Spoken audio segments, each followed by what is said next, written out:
years since it was launched and the competition has been gaining ground. Well, now Nissan has decided to bring in an AMT version for the 1 litre naturally aspirated one. Now one may ask, why is that so? Well, according to the company, 30% of the market share is automatic. So they decided to storm into that segment as well.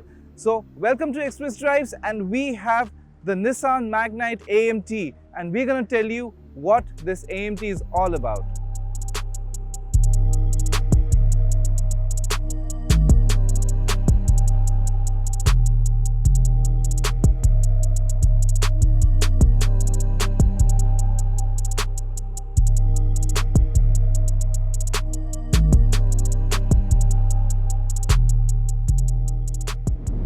So we are now behind the wheel of the Nissan Magnite AMT.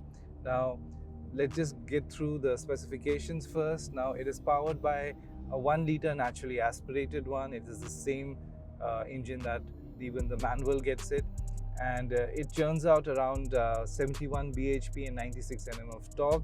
That is actually quite adequate for a commuting car, a commuter's car. Now why we are calling it a commuting car? Because of the AMT. It is ideal for your daily start-stop traffic in the city. At the same time, the driving experience is very convenient. You don't have to keep shifting gears, change gears. And of course, your fuel efficiency is not marred or compromised in any which ways. According to reports, it should be returning around over 19 kilometers per litre. We are easily getting 15 kilometers per litre. So it is going to be a very high efficient or fuel efficient car. Just the nature of AMT is something that one has to keep in mind. It quickly upshifts around 2500 RPM to ensure that there's no extra or added fuel is being consumed. But the problem there is that it doesn't downshift very quickly. So if you're like on the highway, or if you want to quickly overtake a car, you need to build up momentum. So you need to calculate a bit. Or the other shortcut method is just slot the gear lever to the left and opt for the manual mode. And the manual mode definitely is a lot more involving. But again, this is all about comfort driving. So it is spot on there. The engine itself, yes, it is smooth, but as it is a 3 litre engine, you can hear the engine noise, especially when you step on the gas like here.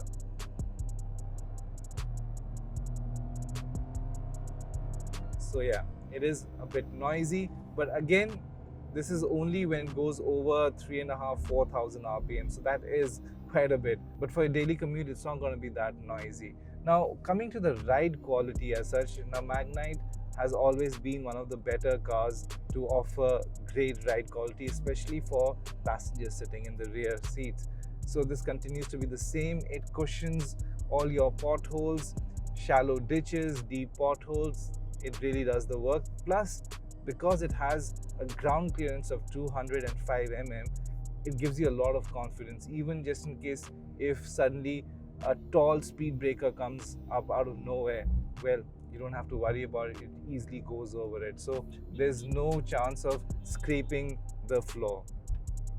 On the whole, the driving experience of the car is all about comfort driving experience. It does offer that. It is fuel efficient, and again, the ride quality is very good. But the interiors as such, Nissan could have spruced it a bit more. The plastic quality, the features, but it still is a well-equipped car. But the problem is the rivals, the competition have stepped up.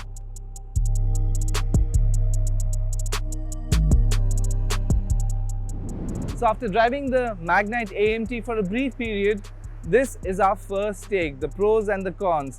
Well, actually the AMT gearbox is both a pro and a con. Well, let's start with the good news. Good news is it is fuel efficient, it is a great commuter gearbox, but it is not a very involving gearbox. So as expected, it shifts quite quickly, but doesn't downshift as quickly as one would have liked. It's definitely not an involving gearbox, and it's not supposed to be. But if you want to add a bit of zing to your driving experience, you can opt for that manual option, and it is very, very involving. But as a whole, the Magnite could have offered a bit more features, because after 3 years, the competition is offering a lot more. But in terms of pros, it does have class-leading ground clearance of 205 mm. The boot space, which they can't do much about it, is on the lesser side. 336 liters is not really that great, but in terms of space, cabin space, there is a lot. It feels spacious, but the quality in the cabin, the build quality, it is again aging, so they could have spruced up that as well. But we think that the keyword is going to be aggressive pricing, and it's going to be value for money. So it is going to be launched on October 12th. So we'll find out how aggressively this car is going to be priced, because you got to keep in mind it's going to attack both micro SUVs and the sub 4 compact SUVs. And if you have not already subscribed our channel, please do so. And we are purposely not talking about the design because we want to hear from you. Do you still think that the Magnite has enough punch in its design department? So do like and subscribe our channel.